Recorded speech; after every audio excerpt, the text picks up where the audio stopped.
MP3 is an ancient codec, and the common argument about size doesn't matter anymore is that storage cost is so cheap nowadays, but my friend, you have no idea how large my music library is and size still does matter. But it's not all about size, but an overall balance among various factors. First things first, MP3 may be an old codec, but the most recent release of the MP3 encoder, lame Mp3 v3.100, is not.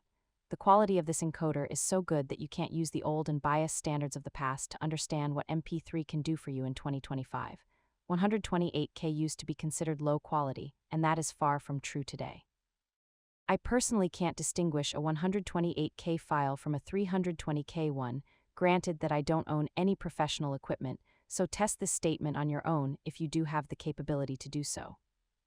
Even if some sound is missing from the 128K file, the music quality of a 128K MP3 file is still very good to my ear on my Harman-tuned laptop, so the low-quality status of 128K files is false.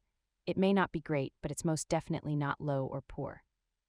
128K CBR is good enough for most music lovers, but for building your music library you probably want slightly more headroom. So here is my proposal, or more precisely the setting that I use to compress my library. I do keep a 320K version as backup, as storage is cheap. 256K is a good bitrate for older encoders back in the day. Now with the newest lame MP3 encoder, 160K VBR is more balanced, and that is my recommended setting. The key here is balance. With 160K, it's not mathematically near transparency yet, but it's so good that 99.99% of people wouldn't be able to tell the difference between it and a 320K file.